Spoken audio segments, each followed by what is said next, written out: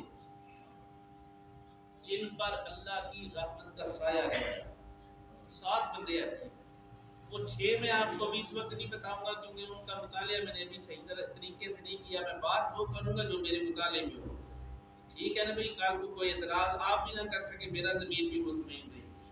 وہ 6 بندے اور بھی ہیں، ان کے بارے میں انشاءاللہ کسی اور وقت بتائیں گے، لیکن 7واں بندہ وہ ہے جس کو رب نے اپنے سائے میں رکھا ہے، فرمایا وہ اللہ کی محبت میں مسجد آ جاتا ہے۔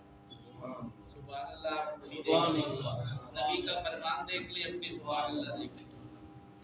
فرمایا کہ 7واں بندہ وہ ہے جو اللہ کی محبت میں مسجد آ جائے، وہ محبت اللہ کی ہو، بندہ اللہ کا ہو، سجدہ اللہ کی رضا کے لیے ہو، قیام اللہ کی رضا کے لیے ہو، ساری تعریفیں اللہ کے لیے ہو، بندہ مسجد میں آ جائے، اللہ کے گھر میں آ جائے، تو اس کی حمد نہ بیان کرے تو پھر کیا فائدہ بندے کے آنے کا؟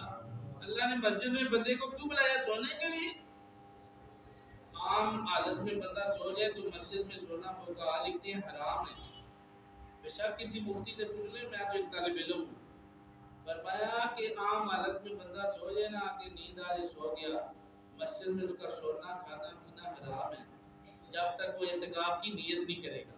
جب بھی مسجد میں داخل ہو تو اعتکاف کی نیت کر کے داخل ہو، اگر آپ کی نیند آنکھ لگ جائے تو آپ کو ثواب ملے بجائے گناہ۔ مسجد عام گھر نہیں، عام گھر میں سو، تجھے اجازت ہے، تجھ پر کوئی معاوضہ نہیں، کوئی شکایت شکوہ نہیں، تو اپنے گھر میں سو جا، دکان میں سو جا، جہاں مرضی سو جا، لیکن رب کے گھر میں آ کے، مسجد میں آ کے سونا، رب نے کہا نا، مسجد میں سونا اسی وقت جائز ہے جب تو میری رضا کے لیے سوئے گا، میری محبت میں سوئے گا، میری چاہت میں سوئے گا، میرے پیار میں سوئے گا، اعتکاف کی نیت کر کے سوئے گا، پھر تیرا سونا بھی جائز ہوگا۔ بات بڑی سمجھ سے تعلق رکھتی ہے۔ اور حضرت عبداللہ ابن مسعود رضی اللہ تعالیٰ عنہ آپ فرماتے ہیں کہ میرا گھر مسجد سے دور تھا۔ آج ہم بہانے کرتے ہیں نا، یار دور سے آنے نہیں ہوتا، نماز گھر میں پڑھ لیتے، بات تھوڑی کڑوی ہے، کڑوی ضرور ہے لیکن سبق اموز ہے۔ آج ہم اور آپ بہانہ کر لیتے ہیں کہ مسجد دور ہے، گھر میں نماز پڑھ لیتے ہیں۔ تو میرے آقا صلی اللہ علیہ وسلم کے صحابی حضرت عبداللہ ابن مسعود روایت کرتے ہیں کہ فرمایا کہ میرا گھر مسجد سے دور تھا، مسجد نبوی سے دور تھا۔ حضرت جابر بن عبداللہ کے بارے میں یہی روایت ہے۔ عرض کرنے لگے حضرت جابر بن عبداللہ اور حضرت عبداللہ ابن مسعود، یا رسول اللہ ہمارا گھر مسجد سے دور ہے، ہم نے ارادہ کر لیا ہے کہ ہم اپنے گھر بیچ کر مسجد نبوی کے قریب رہائش اختیار کر لیں۔ توجہ میری طرف رکھنی ہے، آخری 1-2 منٹ ہے، بعد میں آپ گھڑی کو دیکھیں گے کہ مولوی صاحب نے ٹائر اوپر کر دیا۔ میں بات بڑی آپ کو تھینٹیکیٹڈ بتا رہا ہوں، سننے سے تعلق رکھتی ہے اور سمجھنے سے۔ فرمایا کہ یا رسول اللہ ہمارا دل کرتا ہے کہ ہم اپنی رہائشیں تبدیل کریں، وہاں پر اپنے گھر بیچ کر آپ کے پاس مسجد، آپ کی مسجد کے پاس آ جائیں، کیونکہ ہمارا دل مسجد سے لگ گیا ہے۔ کیا لفظ مسجد سے لگ گیا؟ بخاری کی روایت ہے، کسی کا اختلاف نہیں۔ فرمایا ہمارا دل مسجد سے جڑ گیا۔ اور کتنے خوش نصیب وہ لوگ تھے جن کے دل مسجدوں سے جڑ گئے۔ فرمایا ہمارا دل مسجد سے جڑ گیا یا رسول اللہ، ہم یہ چاہتے ہیں کہ ہم وہاں سے اپنی رہائشیں بیچ کر یہاں پر لے آئیں، اور مسجد میں جو ہی اذان ہو، اس میں لاؤڈ اسپیکر وغیرہ تو نہیں ہوتے تھے نا، فرمایا جو ہی اذان ہو ہم مسجد کے اندر آ جائیں اور فوراً آ کر آپ کا دیدار بھی کریں اور رب کی جنت میں بھی داخل ہو جائیں۔ سبحان اللہ۔ کیونکہ صحابہ کے دو مقصد ہوتے تھے، ایک دیدار مصطفیٰ حاصل ہو جاتا تھا اور دوسرا رب کی جنت۔ مسجد میں نے عرض کیا رب کی جنت ہے۔ میرے آقا نے کیا جواب دیا؟ میرے آقا نے فرمایا نہیں میرے غلاموں، میں اس بات سے اتفاق نہیں کرتا۔ صحابہ حیران ہو گئے، یا رسول اللہ ہم قریب آنا چاہتے ہیں، آپ فرماتے ہیں یہ بات ٹھیک نہیں، آپ ہمیں دور رکھنا چاہتے ہیں مسجد سے۔ میرے آقا نے فرمایا ہاں، وہ میرے غلاموں جتنے قدم چل کے آؤ گے اتنے درجے بلند ہوتے چلے جائیں گے۔ وہ جتنے قدم مسجد کی طرف چل کے آؤ گے اتنے درجے بلند ہوں گے۔ اگر تم اپنی رہائشیں قریب لے آؤ گے، جلدی مسجد میں پہنچو گے، درجے کم ملیں گے۔ میں چاہتا ہوں میرے غلاموں کے درجے بھی بڑھتے چلے جائیں۔ اور جو نبی غلاموں کے لیے اتنا سوچ رہا ہے اس نبی کی شان کا عالم کیا ہوگا؟ وہ مسجد کے قریب اپنے گھر جن کے ہیں وہ تو آ ہی جاتے ہیں اذان سن کے۔ دور والوں کی بات کر رہا ہوں جو بہانہ کرتے ہیں یار دور سے نہیں آیا جاتا، یا موسم خراب ہے، یا طبیعت خراب ہے، یا طبیعت ناساز ہے۔ آؤ نبی کے بوڑھے صحابی کی بات کر کے تقریر ختم کرتا ہوں۔ حضرت عبداللہ ابن مکتوم رضی اللہ تعالیٰ عنہ نابینا صحابی عرض کرنے لگے یا رسول اللہ صلی اللہ علیہ وسلم، جب میں مسجد میں آتا ہوں مجھے ٹھنڈے لگتے ہیں، پاؤں زخمی ہو جاتا ہے، کبھی کپڑوں پہ کیچڑ لگ جاتا ہے، کبھی فلاں کام ہو جاتا ہے، کبھی فلاں تکلیف ہو جاتی ہے، واپس پھر اسی حالت میں جاتا ہوں۔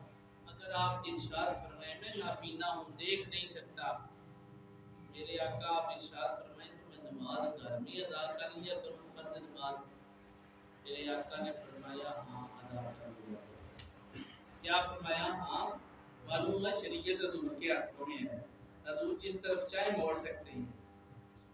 حکم تو یہ ہے کہ مسجد میں نماز پڑھی جائے، رب کا حکم ہے۔ رسول فرما رہے ہیں کہ گھر میں جا کے پڑھ لی تیری نماز ہو جائے گی۔